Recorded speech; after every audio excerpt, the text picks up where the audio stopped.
Agora vamos para o capítulo 2A, dos crimes praticados por particular contra a administração pública estrangeira. Esses crimes eles foram inseridos no Código Penal e tiveram a sua origem lá numa convenção internacional sobre combate de corrupção de funcionários públicos estrangeiros em transações comerciais internacionais. Então, o objetivo foi combate de várias nações a essa fraude, a essa corrupção empregada pelos funcionários públicos de uma forma geral. Perfeito? No comércio, nas relações comerciais internacionais. Tá? Então, é quase que um copiar-colar dos crimes que nós temos contra a administração pública e agora os crimes que nós temos contra a administração pública estrangeira. Vejam bem, corrupção ativa em transação comercial internacional. Olha lá, prometer, oferecer, dar, direto ou indiretamente, vantagem indevida a funcionário público estrangeiro ou a terceira pessoa para determinar a praticar, omitir, retardar ato de ofício relacionado à transação comercial. Então é muito semelhante à corrupção ativa, né? Funcionário público aí, agora é aquele funcionário público estrangeiro, né? Então, vejam bem, está tratando que o funcionário público estrangeiro, e aí tem uma inserção interessante, que não está falando que o autor, que a situação está ligada só ao funcionário público estrangeiro que recebe a vantagem, não. Pode ser também uma terceira pessoa, que não está vinculada à administração, mas que consegue influenciar, com o fim de quê? De que o ato de ofício relacionado a essa transação comercial internacional não seja feito da forma como exige a lei. Ou seja, que exista uma omissão, um fechar os olhos com relação ao ato de ofício e, em troca, a vantagem indevida será fornecida, né? Então, está nesse sentido. O parágrafo único fala do aumento de pena de 1/3, se em razão da vantagem, da promessa, o funcionário público estrangeiro realmente chega a retardar ou omitir o ato de ofício, ou o praticá-lo contra o seu dever funcional. Então, ele tem a obrigação de fazer aquilo que a lei manda. Ele recebe uma vantagem para não fazer. Perfeito? Se o ato realmente não for realizado, a pena aumenta de 1/3. Vamos lá. Tráfico de influência e transação comercial internacional.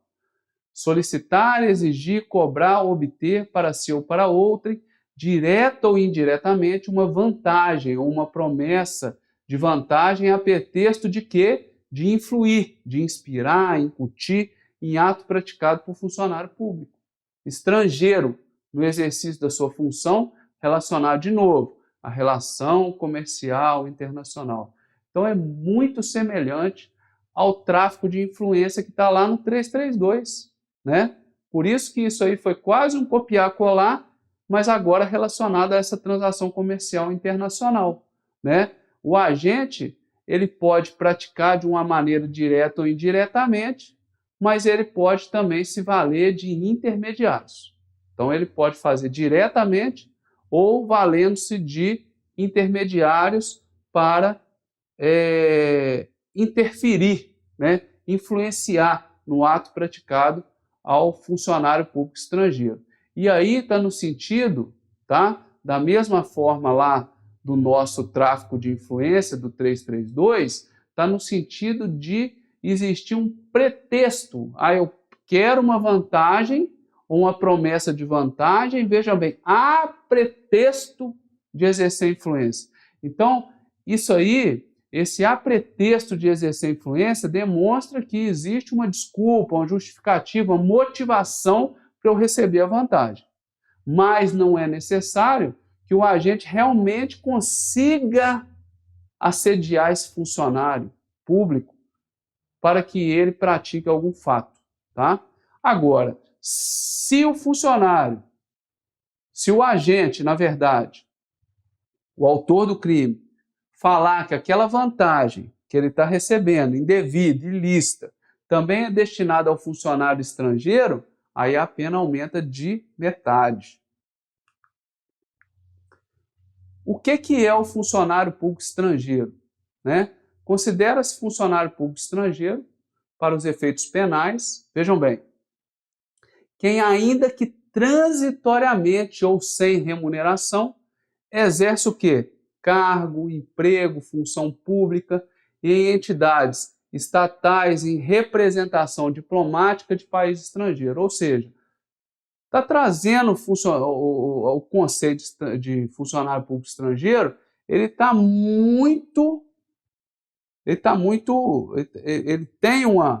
ele abarca muitas situações, perfeito? Então é um conceito que traz toda aquela possibilidade aonde o indivíduo está envolvido com as pessoas jurídicas de direito público, né, direto ou indireto, né, ou com a questão da representação diplomática, né, que é aquele conjunto de representantes de um governo estrangeiro que está lá em um determinado local, em um determinado país. Perfeito? Equipara-se a funcionário público estrangeiro quem exerce cargo, emprego, função em empresas controladas direta ou indiretamente pelo poder público do país estrangeiro ou em organizações públicas internacionais. Então, a ONU, a EA, a OMS, ou seja, todas essas situações aí estão relacionadas ao interesse público, gente.